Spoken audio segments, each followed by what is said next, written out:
Mayank Gupta and I am posted as lecturer in Shri Gokul Verma Government Polytechnic College, Bharatpur। आज हम सी 301 theory of structure के 8th topic arch as के बारे में discuss करेंगे। हमारा जो टॉपिक है वो 3 हिंज आर्च का है। तो बेसिकली पहले हम ये देखते हैं कि आर्च होते क्या है। तो आर्च सिंपली इस तरह की एक शेप होती है, आपने कभी घरों में देखी होगी या कोई पुराने महल वगैरह, काफ़ी जगह आर्च चीज का उपयोग किया जाता है। इस तरह की जो आपको शेप दिखाई दे रही है वो आर्च है। ये जो शेप है ये आर्च है। तो इसमें ये जो सबसे टॉप वाला जो पीक पॉइंट है इसको क्राउन कहते हैं। ये जो अंदर वाली एज है, अंदर वाली एज को सॉफ्ट या इंट्रोडॉस कहते हैं, आउटर एज को एक्स्ट्राडॉस कहते हैं। ठीक है। और ये जो राइज है, मतलब यहाँ से लेके यहाँ तक की जो डिस्टेंस है उसे सेंट्रल राइज के नाम से जानते हैं। तो बेसिकली जो आर्च होते हैं वो आर्च एक बीम का सब्स्टिट्यूट होता है। ऐसी बीम जो कि बहुत ज़्यादा लार्जर स्पान की होती है उसका सब्स्टिट्यूट होता है। यदि हम बात करें कि रीजंस क्या हैं कि आर्चेज को कंस्ट्रक्ट किया जाता है, आर्चेज को क्यों बनाया जाता है, आर्च की ज़रूरत क्या पड़ती है, तो आर्च का उपयोग लार्जर स्पान के लिए किया जाता है। यदि हमको कहीं बड़ा स्पान है वहाँ बीम लगानी है तो उस जगह पर आर्च एक अच्छा ऑप्शन रहता है। अच्छा ऑप्शन क्यों रहता है वो अभी मैं आपको आगे समझाऊंगा कि बीम आर्च के आर्च जो है वो बीम के कंपैरिजन में लार्जर स्पान के लिए क्यों बेटर रहता है, वो अभी हम डिस्कस करेंगे। दूसरा, आर्च का उपयोग इसलिए भी किया जाता है कि जो आर्चेज होते हैं वो एस्थेटिकली सुंदर, मतलब सुंदर दिखाई देते हैं। यदि आप कोई भवन है जिसमें आर्च बना हुआ है तो वो भवन का जो एलिगेशन है, जो अपीयरेंस है वो ज़्यादा ब्यूटीफुल हो जाता है। इस कारण से भी आर्चेज का उपयोग किया जाता है। अब देखिए, आर्चेज का मैंने अभी आपको बताया था कि आर्चेज बीम, ऐसी लार्जर स्पान के बीम की जगह पर हम आर्चेज का उपयोग प्रेफर करते हैं। वो क्यों करते हैं वो अभी हम देखेंगे। अब आर्चेज भी कई तरह के होते हैं। यदि हम बात करें हिंज के आधार पर तो 3 हिंज आर्चेज भी होते हैं, 2 हिंज आर्चेज भी होते हैं। इसके अलावा यदि हम देखें जो उसका शेप है उसके आधार पर तो पैराबोलिक आर्चेज होते हैं, सर्कुलर आर्चेज भी होते हैं, लीनियर आर्चेज भी होते हैं, सेमी सर्कुलर आर्चेज भी होते हैं, क्यूबिकल आर्चेज भी होते हैं। लेकिन आज हम अभी केवल 3 हिंज आर्च के बारे में डिस्कस करेंगे। तो ये हमारा 3 हिंज आर्च है। 3 हिंज आर्च का मतलब सिंपल ही है, उसमें 3 जगह हिंज बनी हुई है, 2 जगह तो सपोर्ट पर है। ये हमारा 3 हिंज आर्च है। एक मैं यहाँ बना के बताता हूँ। तो 2 जो हिंज बनी हुई है वो तो सपोर्ट पर बनी हुई है और एक हिंज क्राउन पर बनी हुई है। तो इस तरह से ये जो आर्च है ये 3 हिंज आर्च, ये दोनों जो सपोर्ट हैं दोनों हिंज सपोर्ट हैं। मतलब ये हॉरिजॉन्टली भी रेस्ट्रेंड है और वर्टिकली भी रेस्ट्रेंड है। दोनों ही तरफ से हॉरिजॉन्टल मूवमेंट भी नहीं होगा और वर्टिकल मूवमेंट भी नहीं होगा। ठीक है। यदि हम इसकी इंडिटर्मिनेसी कैलकुलेट करें, जो कि हमने पिछले चैप्टर में देखी थी, तो इंडिटर्मिनेसी इसकी 0 निकल के आती है। तो इस तरह से ये 3 हिंज आर्च होता है। अब हम आगे बढ़ते हैं। तो देखिए, आर्च का जो बेंडिंग मोमेंट है वो किस तरह से कैलकुलेट करते हैं, ये मैं आपको इसलिए बता रहा हूँ क्योंकि अभी मैंने आपको एक बात बताई थी कि लार्जर स्पान की बीम के कंपैरिजन में हमारा आर्च ज़्यादा इकोनॉमिकल रहता है। वो इसलिए रहता है कि जो आर्च हैं उसमें बेंडिंग मोमेंट की वैल्यू बीम के कंपैरिजन में कम होती है। कैसे कम होती है उसे हम अभी मैथमेटिकली देखते हैं। तो देखिए, ये हमारा एक आर्च है। आर्च कोई सा भी हो सकता है, ये 3 हिंज आर्च भी हो सकता है, 2 हिंज आर्च भी हो सकता है। तो इस आर्च में यदि हम बेंडिंग मोमेंट कैलकुलेट करें इस सेक्शन पर, ठीक है, यहाँ पर एक सेक्शन है, यदि हम इधर बेंडिंग मोमेंट कैलकुलेट करें, इस आर्च में सभी जगह पर यूडीएल लगा हुआ है और इसमें हमें इस सेक्शन पर बेंडिंग मोमेंट कैलकुलेट करना है। ये सेक्शन इस ए वाले सपोर्ट से हॉरिजॉन्टल डिस्टेंस x पर है और वर्टिकल डिस्टेंस y पर है। ठीक है। यहाँ से लेके यहाँ तक की जो डिस्टेंस है, मतलब ये वाली जो दूरी है, ये x है, और यहाँ से लेके यहाँ तक जो दूरी है वो y है। अब यदि हम इस सेक्शन पर बेंडिंग मोमेंट की वैल्यू कैलकुलेट करेंगे तो ये हो जाएगी WLY2 इंटू एक्स, क्योंकि देखिए एक तो इसके कारण मोमेंट लगेगा इसमें, एक इसके कारण मोमेंट लगेगा, और एक ये जो वर्टिकली डाउनवर्ड फोर्स है उसके कारण मोमेंट लगेगा।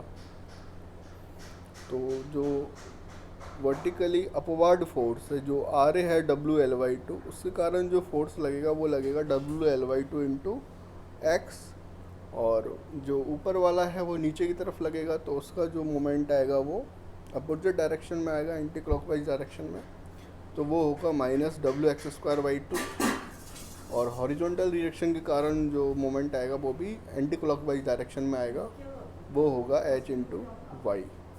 तो इस तरह से इसके कारण जो बेंडिंग मोमेंट आता है आर्च पर वो आता है WLY2 into x minus WX²/2 minus HY।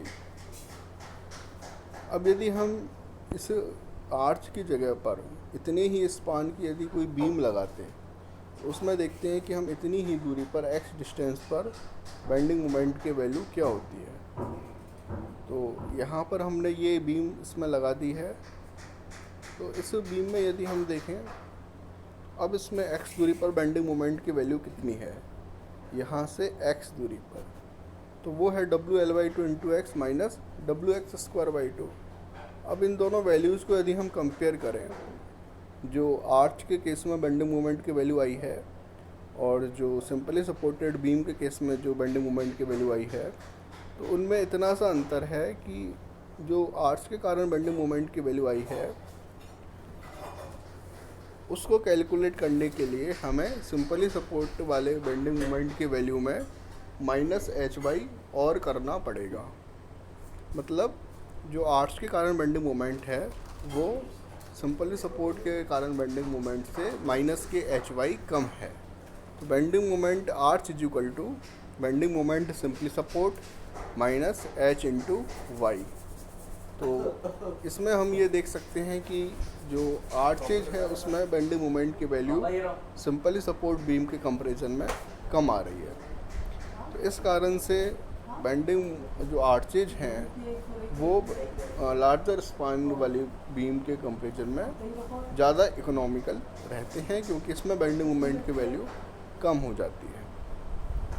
अब हम डिटेल में पैराबोलिक 3 हिंज आर्च के बारे में डिस्कस करेंगे कि 3 हिंज एक यदि पैराबोलिक आर्च है तो उसको किस तरह से सॉल्व किया जाता है। देखिए यहाँ पर एक हमारा 3 हिंज पैराबोलिक आर्च है।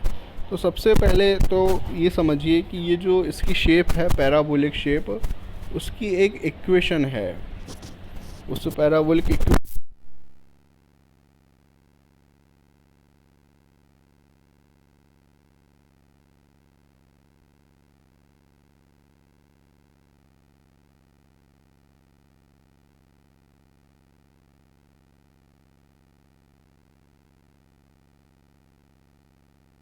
हमें याद रखनी है, वो इक्वेशन है y is equal to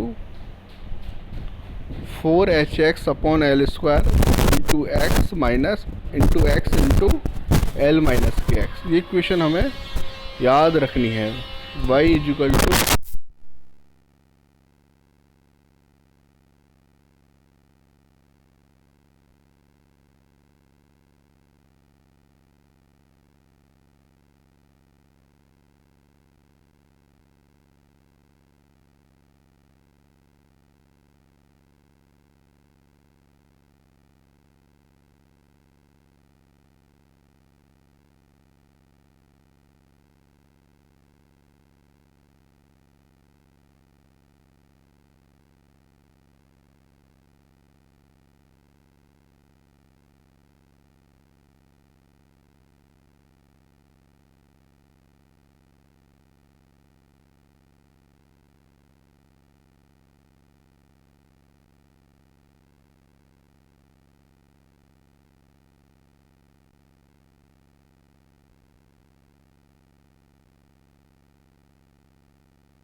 zero, मतलब वर्टिकल डायरेक्शन में जो भी फोर्सेस इसमें लग रहे हैं उन सबका समीशन जीरो हो जाएगा। तो ये हो जाता है R A plus R V, तो वर्टिकल डायरेक्शन में है, अपवर्ड डायरेक्शन में, और ये डब्ल्यू जो कि पूरी एल डिस्टेंस पर लगा हुआ है ये डाउनवर्ड डायरेक्शन में है। तो ये हो जाता है R A plus R V is equal to W into L.